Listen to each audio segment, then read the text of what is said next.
So, good morning, ma'am. Good morning, sir. My video presentation is all about cord dressing. So, what is cord dressing? Cord care is how to care for your baby's umbilical cord stump. Before your baby is born, the umbilical cord brings the nutrition and oxygen to him and removes his waste. After birth, your baby does not need the umbilical cord anymore. Healthcare providers cut off just a small part of stump of the umbilical cord. So this is our equipment needed for our cord dressing. First is the betadine balls. So we don't have a betadine ball, so we'll need the wet balls, which is alcohol balls. Next is the forceps needed for our return demonstration right now. The sterile water and the sterile gloves. So this is our alcohol needed for our cord dressing this day. And now I already done hand washing, and now I'm going to put the sterile gloves. So this sterile gloves helps for to help to not to help the baby not infected any kind of bacteria. So I'm gonna use this um, sterile gloves. Then using the sterile gloves, and now let's proceed for our return demonstration, which is the baby. I'm done with the equipment needed. I'm done also washing my hands. And now place the baby in the neat area, prevent the baby in falling the injury. So I'm done also putting the sterile gloves. And now remove the binder. Put the binder in the right place.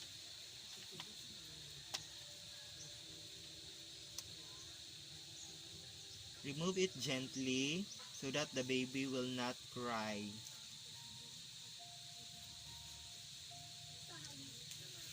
Put in the right place. Remove the sponge in covering.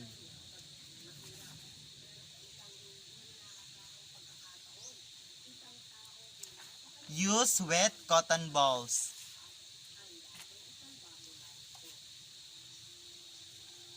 Apply it gently.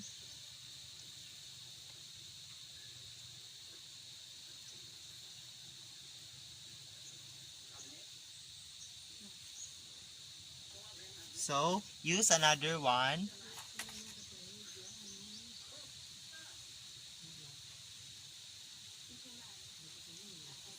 So, done.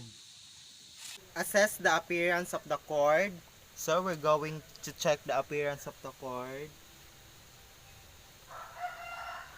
And now,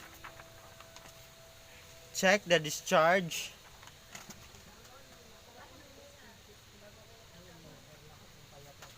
I don't smell any odor in the umbilical cord of our patient.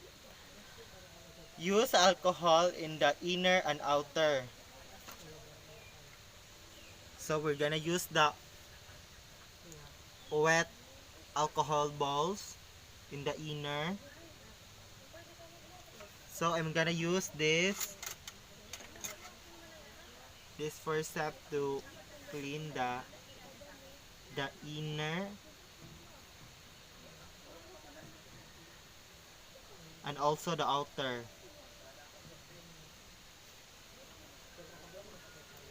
So we are already done of that. Um, Alcohol to use to disinfect. So we're gonna use to disinfect. Use alcohol to disinfect any bacteria so that there is no any infection to the umbilical cord of our patient.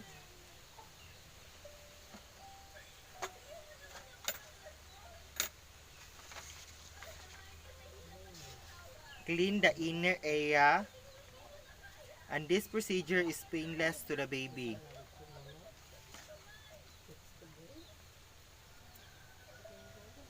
So this is the clean the inner area of the umbilical cord of our patient so that there is no any signs of infection. So we're already done. And now let's proceed to apply the apply the sponge and put the binder.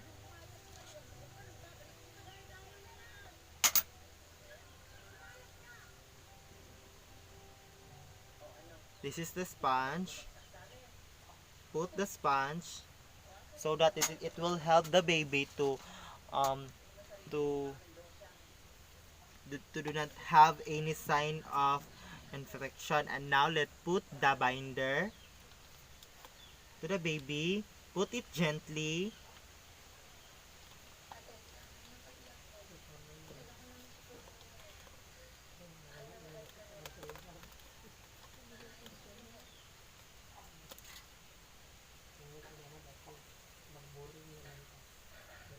And now we're done.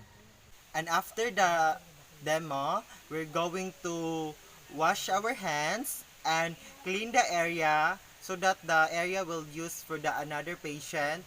And that will be all. I hope that you learned something for this video about cord dressing.